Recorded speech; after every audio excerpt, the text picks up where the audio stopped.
Here's an exclusive Spotlight PA investigative report. I'm Spotlight PA correspondent Mitch Blocker. Ongoing and systemic failures have left Pennsylvania's seniors vulnerable to abuse and neglect. The State Department of Aging is supposed to oversee investigations of these cases, but as we report, they've never punished a local agency for not following the rules. With Pennsylvania growing older each year, calls to reform how we protect our seniors are growing louder. There are literally hundreds and hundreds of people, of cases, where reports of suspected abuse were made, appropriate investigations were not conducted, and these people are dead. And there's been really very little done about it. Sherry McEwen spent 7 years monitoring elder abuse and neglect investigations statewide. She's now a government whistleblower. We were finding people left at risk, some to the point of premature death. So is McEwen's colleague, Peter Hans. I often saw investigations took a year. The law says 20 days.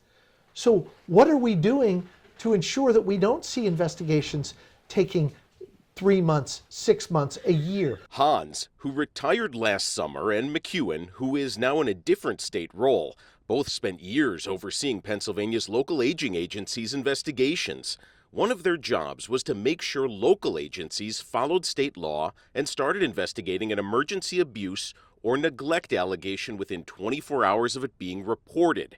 If a local investigator found evidence of abuse or neglect, they have 20 days to come up with a plan to help the abused or neglected senior. So I looked at how many of these county area agencies on aging were actually meeting that 20-day deadline to get a plan in place. Spotlight PA investigative reporter Angela Columbus has spent months reporting on this story. Anywhere from a third to almost half of these cases were not being investigated within that 20-day deadline. Despite recurrent issues, Spotlight PA's reporting found the state has never taken punitive action against a non-compliant local aging agency.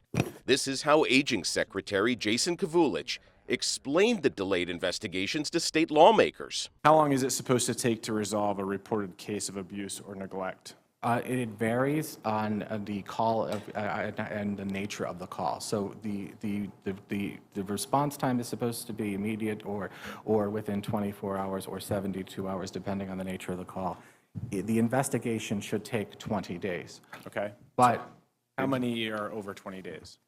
Currently today, I would have to get that exact number back to you. If it was children or puppies, somebody would take action.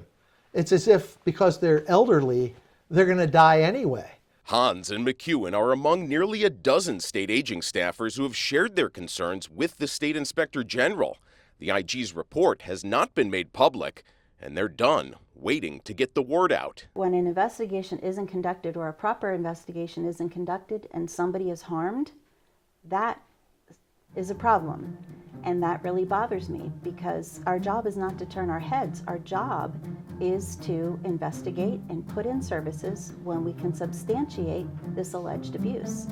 I don't understand why we would turn our heads from that.